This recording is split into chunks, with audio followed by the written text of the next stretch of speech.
Un cordial saludo a todos. Somos alumnos de quinto año de la sección Letras de la Facultad Multidisciplinaria de Occidente. El grupo está conformado por Sari Esther Carballo Albanés y su servidor Walter Alexander Rivera Ramos. En esta ocasión nos corresponde, de parte de la Cátedra de Literatura Contemporánea, analizar la siguiente obra, Esperando a Godot, en 1950, publicada en 1952 por Samuel Beckett. Sobre el autor. Samuel nació un 13 de abril de 1906 en Portbot, cerca de Dublín, en Irlanda. Este autor pertenecía a la clase media. Luego de ello asistió a una escuela protestante donde se formó en el norte de Irlanda.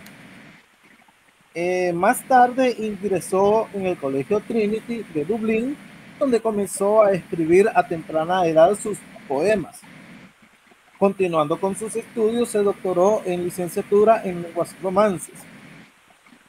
En 1926, él viajó a París con la intención de conocer a uno de sus escritores, quien admiraba a él, llamado Joyce.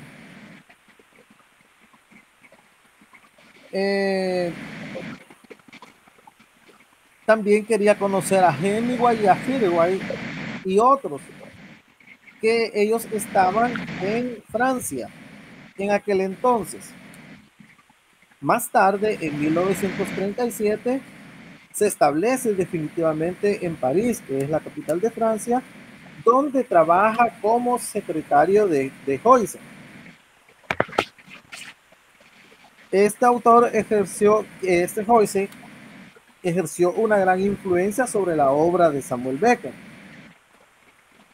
Luego de eso, en 1942, tras adherirse a la resistencia, o sea, tuvo participación en la zona liberal del sur de Francia. Su obra está escrita en diferentes lenguas, en lengua inglesa, francesa, y fue galardonada en 1961 con el premio Fomentor y en 1969 con un premio Nobel.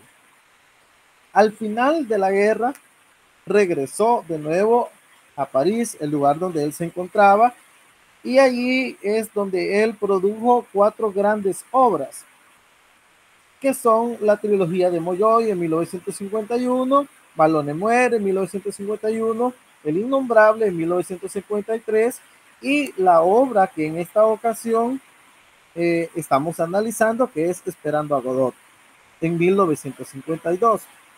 Estos textos tienen gran austeridad formal, que el dramaturgo Willard D. remarca el carácter angustioso y absurdo de lo que son de los seres humanos, y gran parte de su producción posterior en 1945 fue escrita en francés.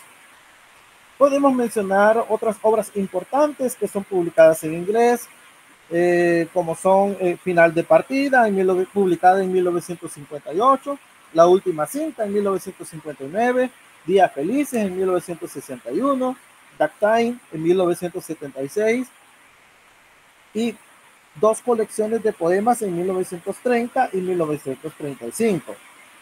En 1969, Samuel fue galardonado con el Premio Nobel de Literatura y murió en 1989. Ahora vamos a hablar del contexto histórico. En aquella época, Irlanda se independizó del Reino Unido en 1922. Irlanda era uno de los países más ricos del norte de Europa en 1930. Es el año en el que este autor vivía ahí. Los gobiernos de Fianna Fáil intentaron crear industrias y naciones irlandeses utilizando subsidios, aranceles a fines de dicha década. Estas políticas se abandonaron en favor del libre comercio. Ahora bien, en Francia, en 1940, comienza una plena invasión alemana. Pétain se proclamó jefe de Estado y abolió la república e instauró el llamado régimen de Vichy. El gobierno firmó el armisticio con Alemania y pidió la cese de hostilidades entre franceses, entre las autoridades del Tercer Reich alemán y los representantes del gobierno francés de Mariscal Pétain. Más tarde, en 1942, todo el territorio del régimen de Vichy fue ocupado por Alemania e Italia. Pasada la Segunda Guerra Mundial, Francia resalta entre las 4 potencias vencedoras de Alemania. Sin embargo, esta mostró mucha debilidad ante las otras 3 potencias, que son Estados Unidos, la Unión Soviética y el Reino Unido. Entre 1944 y 1949, los llamados colaboristas fueron castigados severamente y fueron aproximadamente 791 personas ejecutadas y casi 50.000 condenas de pérdida de los derechos civiles, además de otros juicios, ejecuciones y humillaciones públicas. Más tarde, Estados Unidos envía alimentos a Francia entre 1944 y 1946 porque había una gran hambruna, y otorga, para poder levantar a los franceses de su economía, comienza a otorgar préstamos. De acuerdo con el Bull Ryan, en 1946 condonó la deuda de la Primera Guerra Mundial a cambio de abrir el mercado francés a productos estadounidenses. Luego, Francia se recupera económicamente en base a la ayuda que Estados Unidos le proporciona a través de un plan llamado el Plan Marshall, que lo ejecutaron entre 1948 y 1951, en el que Estados Unidos concede 2.300 millones de dólares sin reembolso. Además, créditos a bajo interés. Y es de esta manera como Francia se recupera de su estado después de la Segunda Guerra Mundial. Ahora bien, con respecto a la diégesis de la obra está compuesta por 2 actos. Tenemos a 2 actantes principales. Recordemos que esta es una obra de teatro. Tenemos a Vladimir y tenemos a Estragón. Estos 2 personajes aparecen junto a un camino, en un árbol, en el cual estos personajes están pasando el tiempo allí esperando la llegada de un señor a quien ellos le llaman Godot. Y para pasar el tiempo hacen alusiones o actúan de diferentes formas. Para pasar el tiempo platican, conversan entre ellos y hacen muchas cosas absurdas. Más tarde se aparece otro personaje llamado Pozo. Pozo es un hombre cruel y afirma que es el dueño de la tierra donde ellos están ahí. Y llega junto con su criado llamado Lucky, atado a una cuerda en el cuello, y a través de esa cuerda este Pozo controla a Lucky. Y luego de ello tienen una conversación, en ese momento Vladimir y Estragón le dicen a Pozo que están esperando a un tal Godot. Entre esa conversación que tienen, más tarde aparece un muchacho con la noticia de que el señor Godot no va a regresar ese día. Y ahí termina la primera escena. Luego de ello vuelven a aparecer estos 2 personajes, Vladimir y Estragón, siempre atentos y esperando a Godot, haciendo cosas ridículas al parecer, mientras esperan a Godot para poder pasar el tiempo. Luego de eso se vuelven a aparecer otra vez los otros personajes, que son Lucky y Pozo, pero en esta ocasión Pozo está ciego y Lucky es quien está sordo. Y en esta ocasión ambos personajes están, Lucky es quien lleva a Pozo, lo conduce y tratan la manera de siempre entablar una conversación, hablan de lo que pasó el día de ayer, lo que pasó un día anterior, y están siempre con aquello, esperando a Godot.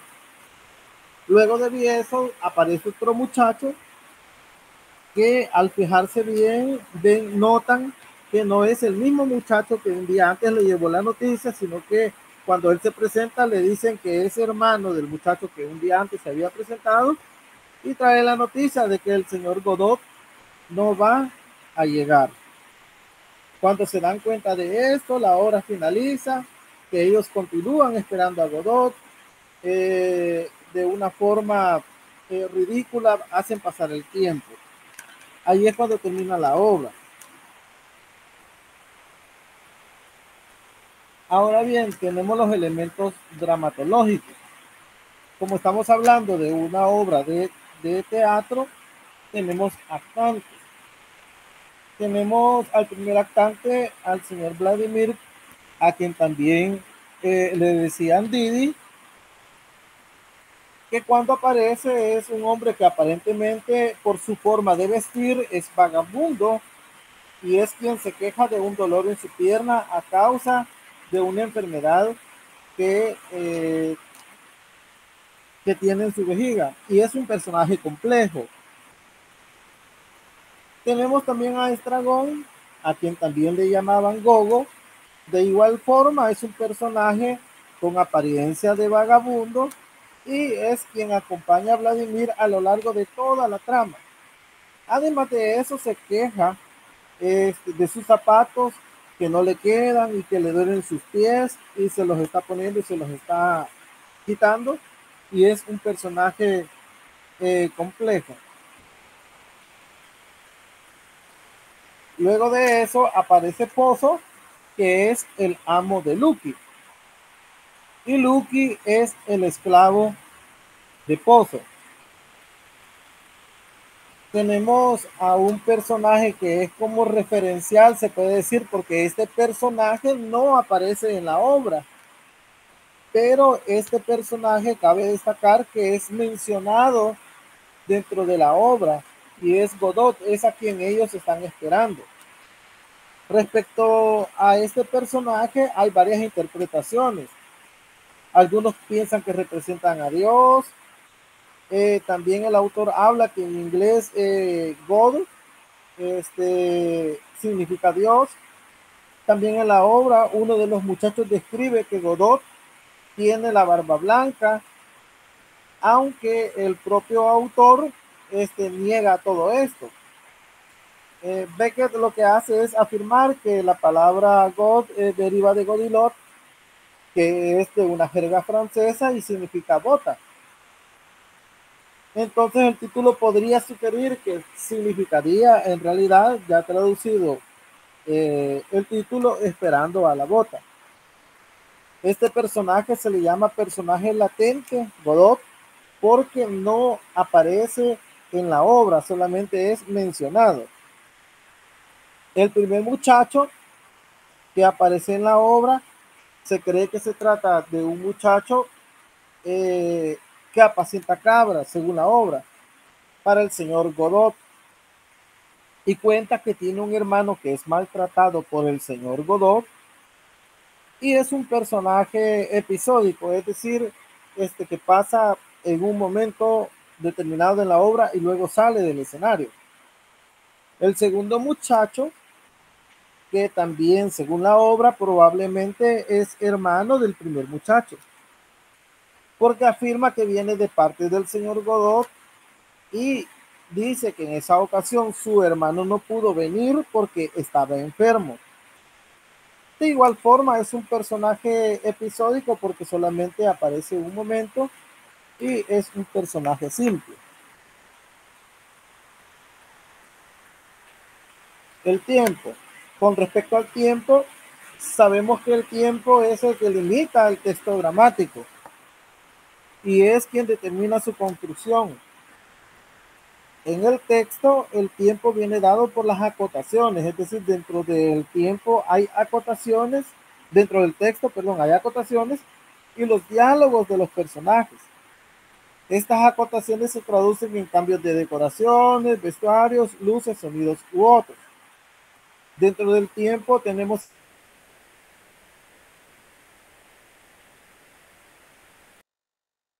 que entra es la duración de la representación teatral. Ese es el tiempo patente. En el caso de Esperando a Godot, es aproximadamente 1 hora 10 minutos que tarda la obra.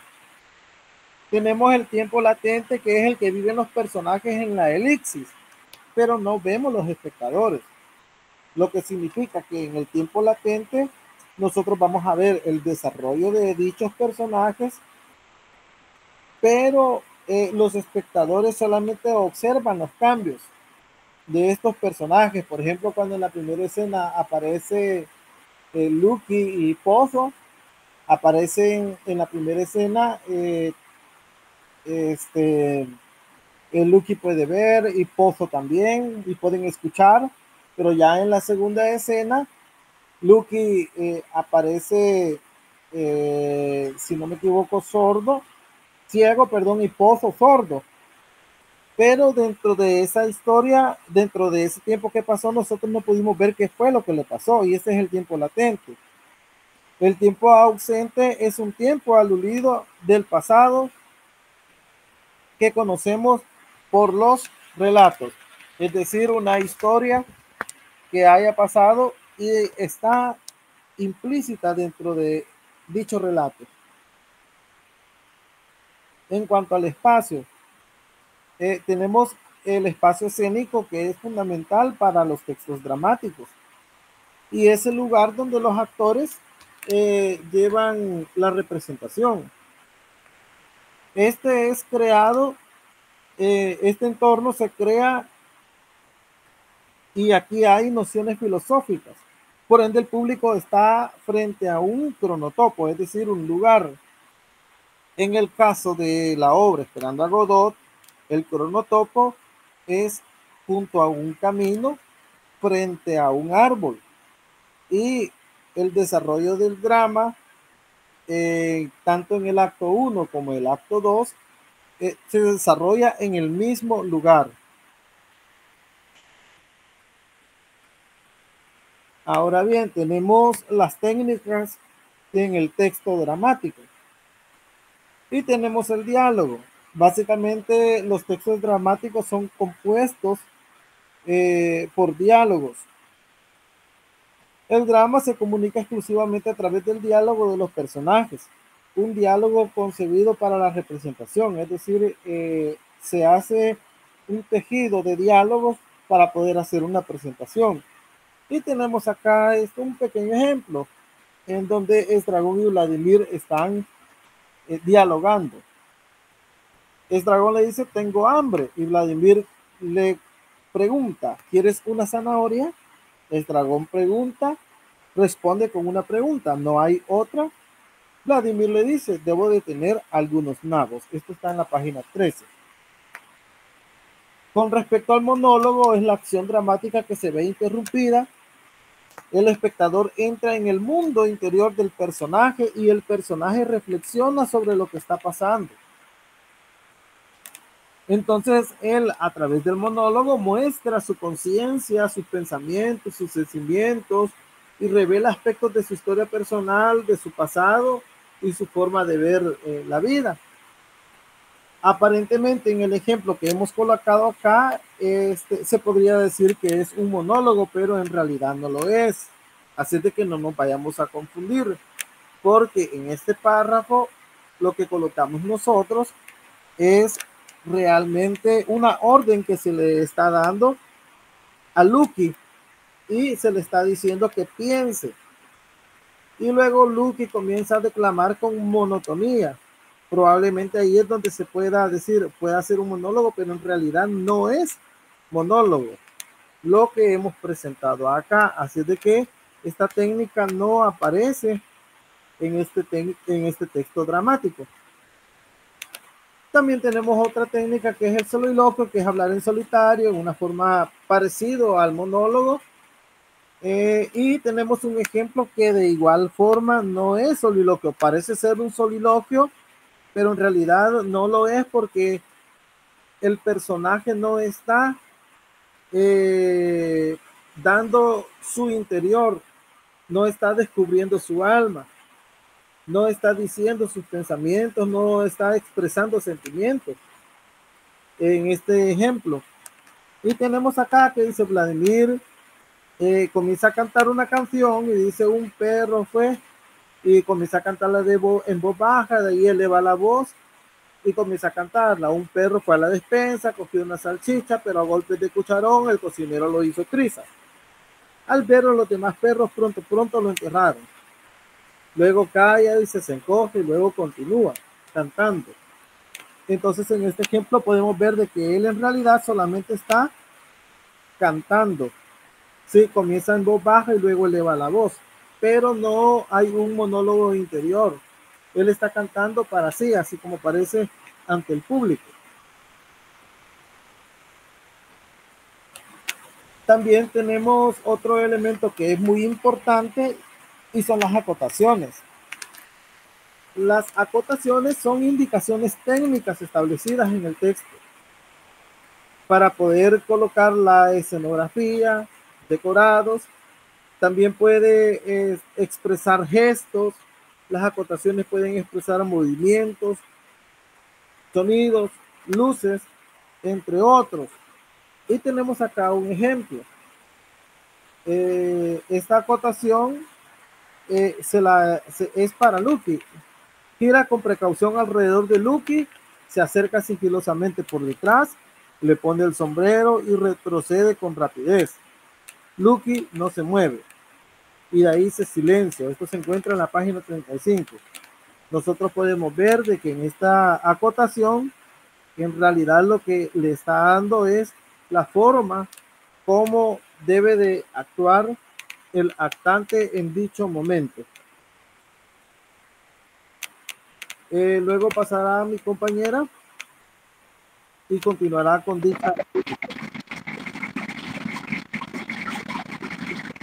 Hola a todos, en este momento voy a continuar con la exposición y aquí vamos a hablar de otros elementos. En primer lugar vamos a mencionar la intertextualidad. Bueno, en el caso de la obra vamos a encontrar intertextualidad en otra obra de Álvaro Menéndez Leal. En este caso sería la obra Luz Negra, ya que en ambas vamos a encontrar similitudes, como por ejemplo, ambas obras nos presentan a dos personajes. Hay que aclarar que estas dos obras pertenecen al teatro y en ambas nos vamos a encontrar con dos personajes. En el caso de Luz Negra, son dos cabezas que están flotando en una plaza y están teniendo diálogos entre sí. En el caso de Esperando Bodas, son dos personajes también masculinos que están en un lugar específico hablando entre ellos conversaciones que de repente pueden parecer que no tiene sentido lo que se dice. Además de eso, ambas pertenecen al teatro existencialista. A pesar de que Luz Negra fue publicada muchos años posteriores a la obra Esperando a Godot, entre esas dos podemos identificar esa intertextualidad. Además de ello, también podemos hablar de otros elementos como la metatextualidad, que están en la siguiente diapositiva. Según James, la metatextualidad viene siendo un comentario que une a un texto con otro sin nombrarlo. Y tenemos ahí un ejemplo. Vladimir dice, sí, ya sé, la historia de los ladrones, ¿la recuerdas? No. ¿Quieres que te la cuente otra vez? No. Así matamos el tiempo. Eran dos ladrones crucificados al mismo tiempo que, que, que El Salvador, que El Salvador, dos ladrones, se dice que uno fue salvado y el otro, ¿salvado de qué? Del infierno. Me voy. Y sin embargo, ¿cómo es que supongo que no te aburro? No escucho. ¿Cómo se comprende que de los cuatro evangelistas, solo uno presente los hechos de este modo? Los cuatro estaban ahí presentes. Bueno, no muy, no muy lejos. En esta muestra podemos identificar que se está hablando de una historia, ¿verdad? Al principio lo dice, que es la historia de los ladrones. Y además menciona que fueron crucificados al mismo tiempo que El Salvador. Nos deja otra pista con eso. Y al final dice que se comprende que los cuatro evangelistas, solo uno pretende, solo uno presente los hechos. Bueno, con estos datos que nos dan en esa parte, podemos entender que se está hablando de otro texto que aparece en la Biblia, ¿verdad? De una historia que aparece en la Biblia en donde Jesús fue crucificado junto a otros ladrones, ¿verdad? Que creo que más de alguno ya la reconocería con solo leer eso. En este caso vamos a interpretar como metatextualidad de esto, ya que este es un comentario que nos une a esa otra historia sin nombrar precisamente el libro del que esta proviene. Ahora bien, en la siguiente diapositiva vamos a encontrarnos con la polifonía. En el caso de la polifonía, que dice que son las diferentes voces que se presentan en la narración, en donde puede estar inmerso en los personajes y el narrador. En este caso no contamos, como es una obra de teatro, no contamos con un narrador, pero sí contamos con personajes. El compañero Walter nos mencionó los personajes que aparecen dentro de la obra, pero dice que son las diferentes voces que se presentan dentro de la narración.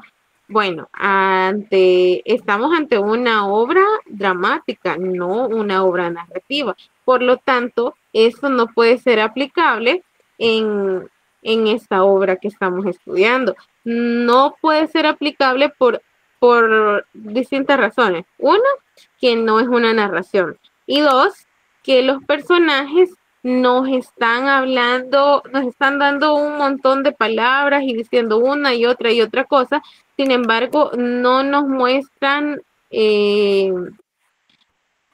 no hablan de cosas coherentes, no hablan no nos están expresando los pensamientos o sus visiones, simplemente están hablando de una cosa, de otra, porque estamos ante un teatro de lo absurdo y por lo tanto todo lo que se menciona acá es absurdo. En la siguiente diapositiva vamos a hablar de la carnavalización. En este caso, nuevamente es un elemento que no se encuentra inmerso en este estudio, porque como ya hemos mencionado, que esta es una obra del teatro de lo absurdo, pareciera que sí hay carnavalización. Podríamos decir que hay carnavalización porque hay cosas que nos generan risa y lo que nos evoca a la risa podemos identificarlo o asociarlo con la carnavalización. Sin embargo, esta risa que nos causa es una risa como de raro, no de gracioso. Por lo tanto, no podríamos encontrarnos con carnavalización. Ahora bien, en la siguiente diapositiva tenemos el dialogismo. Este sí, definitivamente por ser una obra dramática, y de teatro, podríamos claramente saber que la obra está hecha por completo a partir de diálogos. Por lo tanto, el dialogismo sí es un elemento que cabe en el análisis de esta obra. Siguiente diapositiva, por favor. Ahora bien, vamos a hablar de las corrientes teóricas en las que se sustenta la obra. En primer lugar, debemos de tener claro que estamos ante el teatro de lo absurdo, como ya se los decía. El teatro de lo absurdo va a estar cimentado sobre la filosofía existencialista. ¿Y por qué va a estar cimentado sobre la filosofía existencialista? Simple, porque este teatro se vuelve absurdo, se habla de una cosa, se habla de otra, y no tiene sentido, no tiene unión, no tiene coherencia, porque los personajes, o más bien lo que intenta representar el teatro de lo absurdo, es la filosofía del existencialista. Y porque en la filosofía existencialista nos vamos a encontrar con una serie de fenómenos como son la angustia, que sería la principal, y esta angustia evoca a una necesidad de explicación de la existencia misma. Entonces, por lo tanto, el teatro de lo absurdo va a representar esa crisis existencial que existe en el ser humano. Y la obra que tenemos en estudio, claro que lo presenta de esa misma forma, ¿verdad? Están los personajes hablando de una cosa, de otra, y nada tiene sentido, parece que son puras locuras, puros disparates, por lo tanto es una muestra efectiva de, de una crisis existencial en los personajes, en los que están ahí esperando a Godot, pero ni siquiera saben quién es Godot, ni siquiera saben por qué lo esperan, ni siquiera saben qué están haciendo. Ahora, con esto pasamos a la conclusión. Y como conclusión, podemos decir que la obra Esperando a Godot de Samuel Beckett nos está presentando un fenómeno de la mente del individuo. Esto pone en juego la crisis y la angustia que provoca encontrar el propósito de la existencia y ve más a fondo y con mucha crudeza este conflicto mental. Nos muestra desde lo absurdo las miserias y las penas del ser humano individualmente. Esto como reflejo contextual de la salida de un periodo de guerra en el que se cimentaba la obra y deja a la interpretación del público este conjunto de muestras y comportamientos de los actores. Esto está basado en el contexto histórico en el que ya nuestro compañero se detuvo a hablar y por lo tanto llegamos a la conclusión que todo es un conjunto de situaciones que se estaban dando en la mente del individuo en ese momento precisamente. Con esto finalizamos nuestra exposición. Espero que les guste.